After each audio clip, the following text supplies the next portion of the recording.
Haya ni makubwa bwana. Hebu naomba nikuulize wewe mshikaji ambaye unanisikiliza pamoja na kuweza kutazama hiki kideo. Hivi mapenzi shaka kukutesa mpaka ikafika time ukapewa taarifa na madaktari ukaambiwa kwamba bwana kwenye ubongo wako kuna uvimbe na uvimbe huu unasababishwa na stress za mapenzi. Bad for the nation. Watu wanapigwa na vitu vizito mpaka ubongo unavimba. Let's get it. Sasa kwake bidada Kim Kardashian, huyu ameweza kuvunja rekodi ya dunia. Naweza nikasema kama hivyo. Cause katika moja kati ya episode ya TV reality show ambayo inakwenda kwa jina la The Kardashians, Kim Kardashian amefunguka mengi kwenye hiyo episode, lakini kubwa ambalo limewaacha watu midomo wazi ni baada ya kuutangazia umma kuhusu tatizo lake la uvimbe kwenye ubongo. Kim Kardashian anasema kuwa hali hii inaweza kuwa imesababishwa pia na stressi ya talaka yake kati ya aliyekuwa mpenzi wake wa zamani rapper Kanye West, ambayo iliwapelekea kutokuwa katika maelewano mazuri kati yake yeye pamoja na rapper Kanye West. Kama ni moja kati ya mtu ambaye details zimekuacha kwenye hii TV reality show ya The Kardashians, hiki ni kipindi maarufu nchini Marekani ambacho kinafuatilia maisha ya familia maarufu ya Kardashians pamoja na Jenner. Katika familia hizi wameweza kutoka watu maarufu kama Kim Kardashian, Kylie Jenner pamoja na Khloe Kardashian. Kanye West pamoja na Kim Kardashian waliingia kwenye uhusiano wa kimapenzi kuanzia mwaka 2012, then wakaja kufunga ndoa mwaka 2014. Kim Kardashian kwa mwaka 2021 alifungua kesi ya talaka,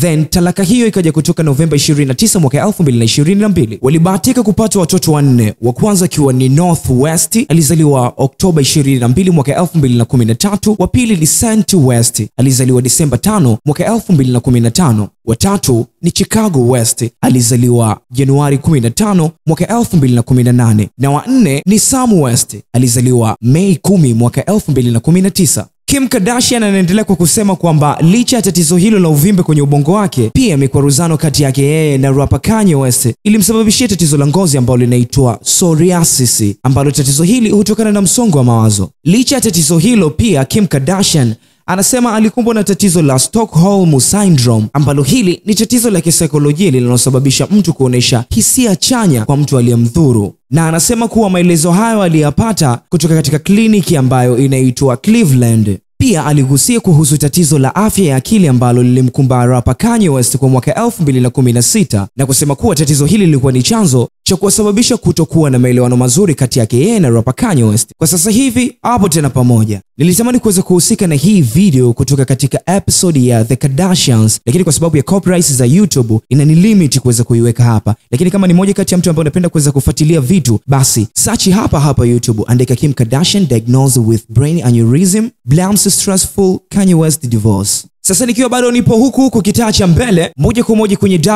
WHO, what's happened over there? Waarabu wamenipigia simu na mimi nasema hivi, habibi, I'm coming there. Okay, on my way direct mpaka kitaa kile pale cha Dubai ndani ya WHO. Tunakutana na mtu mzima Vanny Boy Rayvanny, ambaye kwa siku ya jana ameweza kuwa ni moja kati ya mshindi wa tuzo za Diafa katika kipengele cha tuzo ya heshima kama msanii wa Afrika anayefahamika vizuri duniani. Baada ya ushindi wa tuzo hii hapa, Rayvanny ameweka historia kuwa msanii wa kwanza kutokea East Africa kushinda tuzo hizi hapa za Diafa. Tuzo hizi za Diafa kwa jina jingine linaitwa Distinctive International Arabic Festival Awards. Tuzo hizi zilianzishwa mwaka 2017 zikiwa zinatambua mafanikio ya watu mashuhuri wa ukanda wa Kiarabu pamoja na wa kimataifa, wasanii, wabunifu, wanasheria, wajasiriamali na wengine wenye mchango katika jamii. Shughuli hizi za utoaji wa tuzo za Diafa hufanyika kila mwaka jijini Dubai nchini United Arab Emirates. Na uzuri ni kwamba kamati za uteuzi wa tuzo hizi huundwa na waandishi wa habari kutoka eneo la ukanda wa Kiarabu pamoja na duniani kote. Hawa ndio wenye jukumu la kuchunguza pamoja na kutoa tuzo kwa wale wanaostahili.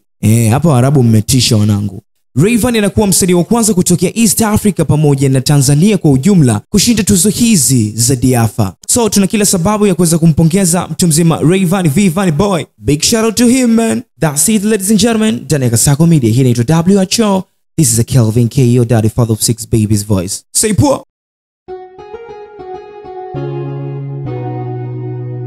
Kasako Media, tunaangazia maisha, tunaandika kesho.